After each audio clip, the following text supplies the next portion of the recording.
Okay, so Jess Tony, congratulations, no? Ikaw ay marunong na mag-drive. Siyempre, develop lang yan.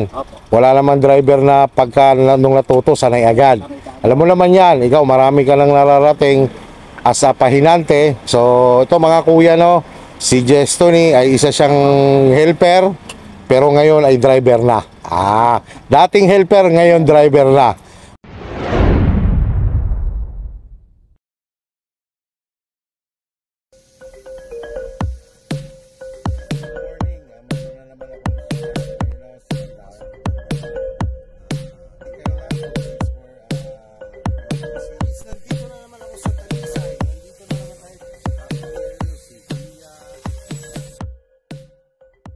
So, ganito Anthony, paalalahanan ka lang ni Kuya Bigman na ang isang driver dapat hindi lang marunong mag-drive.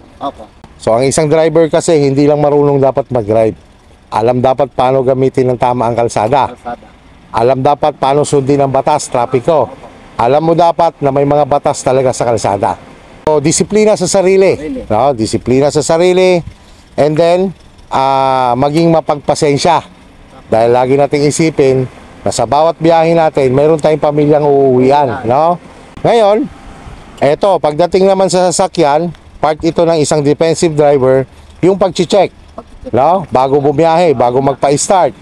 Ano ba yung mga chine-check? Terminal ng battery, level ng langis, brake fluid, water coolant o tubig ng radiator, no? And then yung tubig ng wiper, yung sa pang-washer. And then, ugaliin din natin ang Jess Tony na kapag nakapag-start na tayo ng sasakyan, ang next mo naman gagawin doon, i-check mo lahat ng ilaw. Park light, headlight, mga plate number light, no? And then, walk around check. Walk around check, chine-check mo yung mga gulong mo, no? And the same time, pati yung tornilyo ng gulong. Okay? So, take note ang chine-check sa sasakyan na gulong ay 5, kasama spare tire. Wag na wag kang aalis ng bahay kung wala kang ganito. Wala kang tools, yung tie rings, jack, early warning device. In the same time, syempre bilang isang driver, nagmamayari ng sasakyan, dapat mayroon tayong mga basic tools, no, yung pahigpit ng battery, o mga basic ba na kaya naman natin gawin kung may tools tayo, kaya, no? Ganun lang. And then yon, documents, driver's license and registration. So ito lang paalala ko, no? Wag na wag kang magdadala ng original na ORCR sa iyong sasakyan. Xerox lang.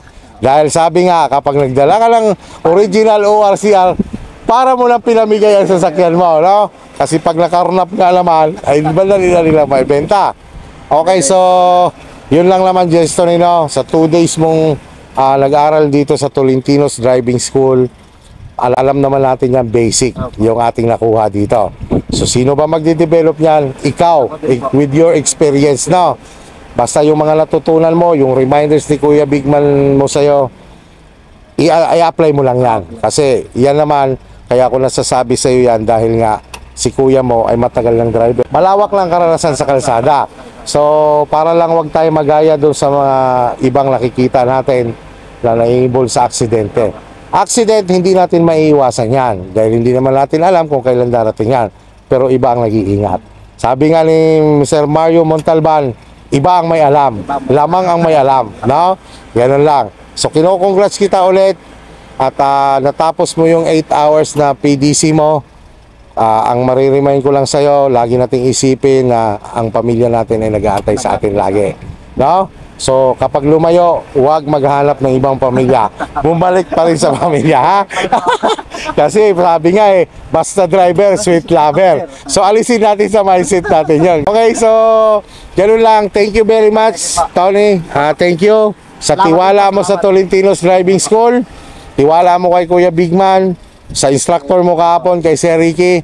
So pwede ka magbigay ng konting message from yesterday hanggang ngayon.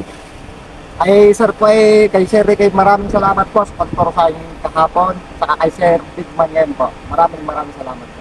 Okay, thank you very much again and good luck. At yung gagawin mo sa LTO, ha? Mag-review ka mamaya. Papasend ako ng reviewer sa'yo doon sa school, ha? Para makapag-review ka pa kasi mag-e-exam ka doon, ha? Okay, thank you very much.